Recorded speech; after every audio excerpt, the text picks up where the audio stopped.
Okay. It's me, the chilly man. How's everyone doing, guys? So today's video is about why Need for Speed games suck now. Now, the truth is, one of the biggest reasons why Need for Speed sucks now is because they have no competition. A lot of the other games that used to make Need for Speed games good or step up their game have all disappeared and have never been seen again.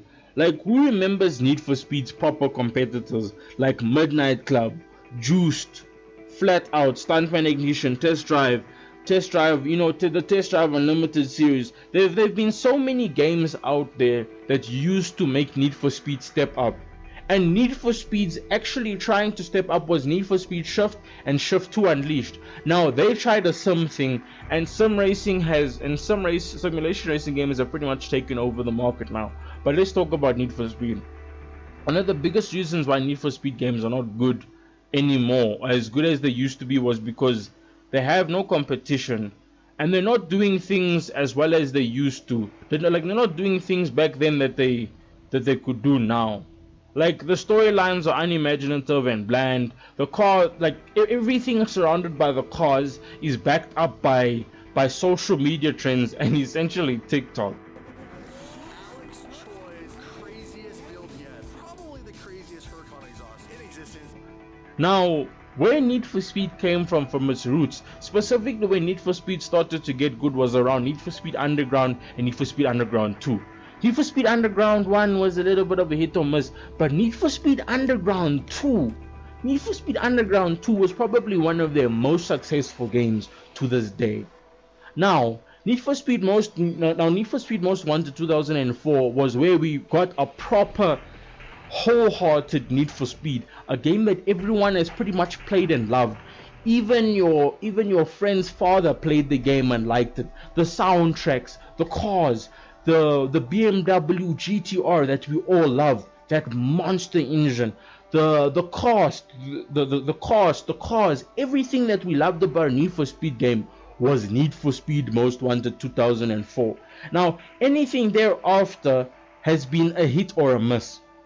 Like, for example, Need for Speed Most Wanted 2012, which is probably the biggest disgrace of a Need for Speed Most Wanted game I have ever seen, and I find it profoundly disrespectful that they actually added Most Wanted onto essentially the name of this. They could have named it something else, and they could have saved the name of Most Wanted. I don't know who came up with this idea, but it's clear that Need for Speed was starting to run out of ideas when they made it Need for Speed Most Wanted. A story that had no characters, had legitimately no storyline at all. It's just drive until you can beat this person, you get their car, and you move on to the next one. And the car selection didn't matter because a lot of the cars would more or less go the same speed, and there wasn't that much competition to begin with. But one of the biggest problems with the Need for Speed games as of now is the handling and the physics of the game. Need for Speed hasn't had any proper physics for a while. The physics of the game is very stiff, rigid, unresponsive. It feels like you're playing a mobile game. Like, a lot of these new Need for Speed games look like mobile game ports. They look like mobile game ports, and no one is calling this out. This is what is pissing me off so much about the Need for Speed community. The Need for Speed community is probably the most delusional community I have ever seen in my life.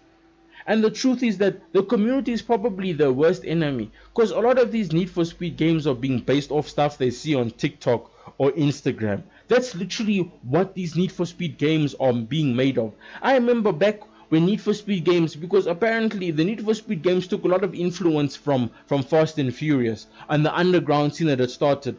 And if you look at Fast and Furious, from where Fast and Furious came, from Fast and Furious to about Too Fast Too Furious, and Tokyo Drift in between, of course. But if you look at from where Fast and Furious to Too Fast Too Furious came, and then if you look at till Fast and Furious 7, you would notice that Fast and Furious went from being a movie about cars and about community, family, as Vin Diesel would like to say. It went from being all about that and the car culture to essentially being G.I. Joe but with cars.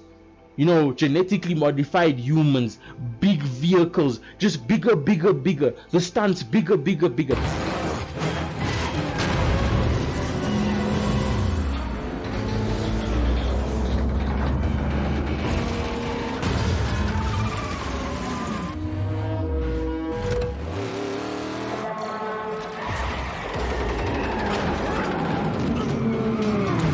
That's all they've been doing for almost the past 10 years. And it's never really made the movies any better. And it's the same case with Need for Speed games. It's never made the games any better. And supercar culture has ruined the game. Not like, listen, many people, a lot more people will be able to afford Honda Civics and Honda Integras as opposed to Honda NSXs, as opposed to Ferraris, Lamborghinis, Paganis, Hondas, and everything. And that's all you see in Fast and Furious games. And I mean, sorry, in Need for Speed games. That's all you see these days. That's all people care about is supercars now. People don't care about the JDM car culture. And that's probably one of the reasons why Need for Speed games haven't had any proper drift physics, haven't had any maps. Now, what can they do to save the game? Need for Speed needs to completely scrap everything they've been doing and start from scratch. They should set a game in Japan. They should set a game maybe in Abu Dhabi or in Dubai, for example. Do something different. This whole lore that first the Need for Speed has is not really helping their community, and the community is probably the worst community I've ever seen, in the most delusional community.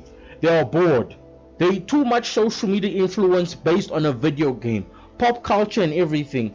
Not enough JDM cars in the game. This is why the game is so far removed from reality and everyone wants to rip across the street. And then car culture these days is about a car having 1,000,000 horsepower and going 3, 4 times, 20 times the speed of light or sound, whatever it is. Need for Speed needs to go back to its roots. And the truth is, EA is running out of ideas. Need for Speed has run out of ideas. I think at this point we can all say that their storylines are bland, their cars are just essentially, it's all just a mobile game port at this point. And with that, I think I can honestly conclude this video. Maybe I should make a part 2 to this video, because I think if I had to go into really detail about a lot of these things and create bullet points about, or 10 points about one point, then this video would probably be 30 minutes to an hour long, and I don't want to take up your time because I know you people value your time. You know, time is money and whatnot. But with that, I think I'll end the video here. Please let me know what you think down in the comment section below. Please give me your criticism. I want to speak to the Need for Speed community. I want to know what they think. But this is the Chilly Man signing off. Enjoy the rest of your day or night or wherever you are.